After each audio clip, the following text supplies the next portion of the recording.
ಪ್ರೀತಿಯುಳ್ಳ ದೇವಜನರೇ, ನಿಮ್ಮೆಲ್ಲರಿಗೂ ಯೇಸು ಕ್ರಿಸ್ತನ ಶ್ರೇಷ್ಠವಾದ ನಾಮದಲ್ಲಿ ವಂದನೆಗಳು. ಶಾಲೋಮ್, ನಿಮಗೆ ಸಮಾಧಾನವಾಗಲಿ.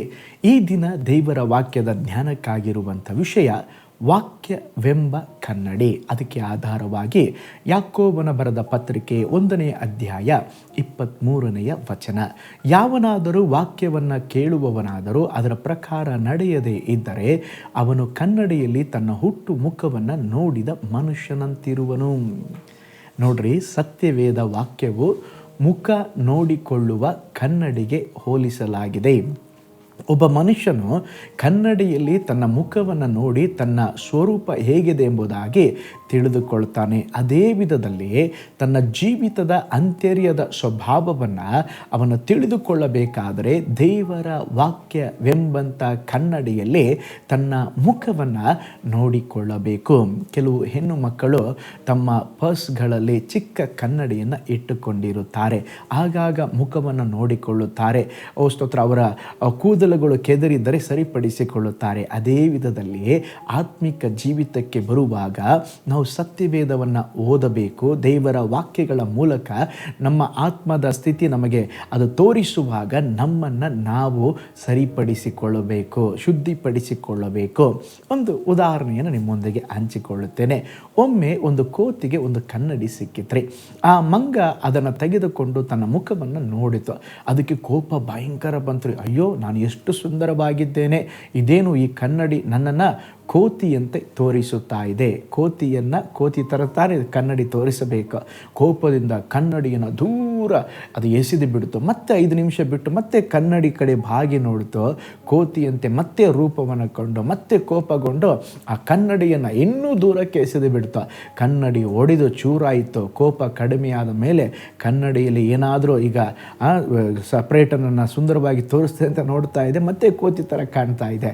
ಅದಕ್ಕೆ ಕೋಪ ಬಂದ್ಬಿಟ್ಟು, ಇದು ನನ್ನ ತಪ್ಪಲ್ಲ, ಈ ಕನ್ನಡಿದೇನೋ ಫಾಲ್ಟ್ ಇದೆ, ಕನ್ನಡಿ ಏನೋ ಪ್ರಾಬ್ಲಮ್ ಆಗಿದೆ ಎಂಬುದಾಗಿ ಹೇಳ್ತಂತೆ. ನೋಡ್ರಿ, ನಮ್ಮ ಜೀವಿತದಲ್ಲಿ ಸಹ ಈ ದೇವರ ವಾಕ್ಯ ಎಂಬಂಥ ಕನ್ನಡಿ, ಕೆಲವ್ರ ಜೊತೆಯಲ್ಲಿ ದೇವರ ವಾಕ್ಯ ಮಾತಾಡುವಾಗ ಪಾಸ್ಟ್ರು ನನ್ನನ್ನೇ ಟಾರ್ಗೆಟ್ ಮಾಡ್ತಾರೆ, ಪಾಸ್ಟ್ರು ನಮ್ಮ ಫ್ಯಾಮ್ಲಿಗೇ ಮಾತನಾಡ್ತಾ ಇದ್ದಾರೆ.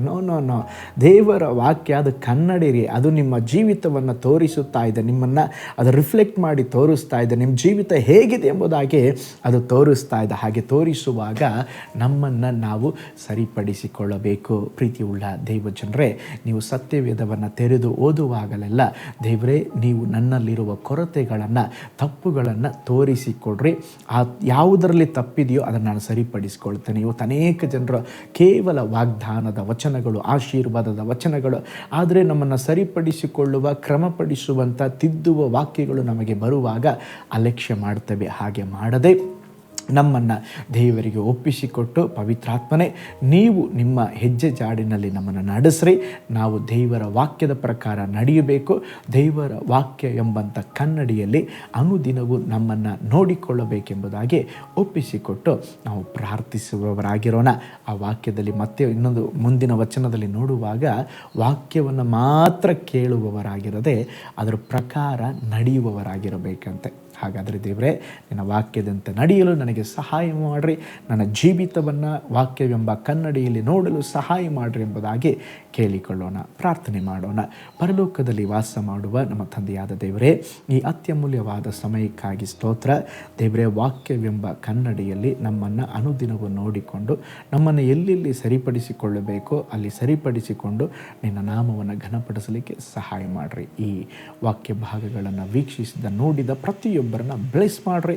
ಅವರ ಜೀವಿತದಲ್ಲಿ ಯಾವುದಾದ್ರೂ ಪ್ರಾರ್ಥನಾ ಮನವಿಗಳಿರೋದಾದರೆ ಬಿಡುಗಡೆ ಕೊಡ್ರಿ. ನಿನ್ನ ನಾಮದಲ್ಲಿ ಎಲ್ಲ ಕುಟುಂಬಗಳನ್ನು ಬ್ಲೆಸ್ ಮಾಡ್ತಾನೆ, ಯೇಸುವಿನ ಹೆಸರಿನಲ್ಲಿ ತಂದೆಯೇ, ಆಮೇನ್, ಆಮೇನ್.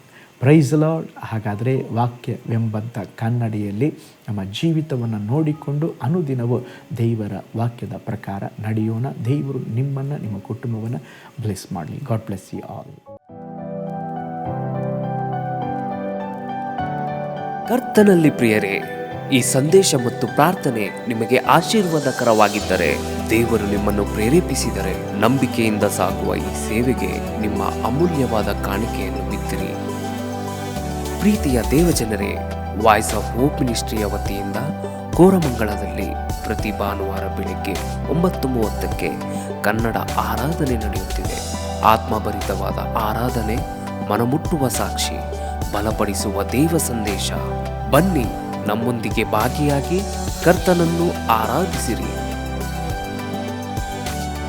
ನೂತನ ತಿಂಗಳ ಆಶೀರ್ವಾದ ಕೂಟ ಪ್ರತಿ ತಿಂಗಳು ಮೊದಲ ದಿನ ಸಂಜೆ 7 ಗಂಟೆಗೆ. ಪ್ರತಿ ತಿಂಗಳು 2ನೇ ಶನಿವಾರ ಬಿಡುಗಡೆ ಉಪವಾಸ ಪ್ರಾರ್ಥನೆ ಕೂಟ ಬೆಳಿಗ್ಗೆ 10:30ಕ್ಕೆ. ನಿಮಗಾಗಿ ಪ್ರಾರ್ಥಿಸಬೇಕೆ? ನಿಮಗೆ ಯಾವುದಾದರೂ ಪ್ರಾರ್ಥನೆ ಮನವಿಗಳು ಇರುವುದಾದರೆ ಕೆಳಗಿನ ನಂಬರಿಗೆ ಕರೆ ಮಾಡಿ ಅಥವಾ ವಾಟ್ಸಪ್ ಮಾಡಿ. ಈ ಆತ್ಮಿಕ ಸಂದೇಶಗಳು ನಿಮಗೆ ಆಶೀರ್ವಾದಕರವಾಗಿದ್ದರೆ ಲೈಕ್ ಮಾಡಿರಿ. ಇಂಥ ಅದ್ಭುತ ಸಂದೇಶ ಪ್ರತಿದಿನ ನೋಡಲು ಬಯಸುವುದಾದರೆ ಸಬ್ಸ್ಕ್ರೈಬ್ ಮಾಡಿ ಹಾಗೂ ಇತರರೊಂದಿಗೆ ಶೇರ್ ಮಾಡಿರಿ. ಕರ್ತನು ನಿಮ್ಮನ್ನು, ನಿಮ್ಮ ಕುಟುಂಬವನ್ನು ಆಶೀರ್ವದಿಸಲಿ.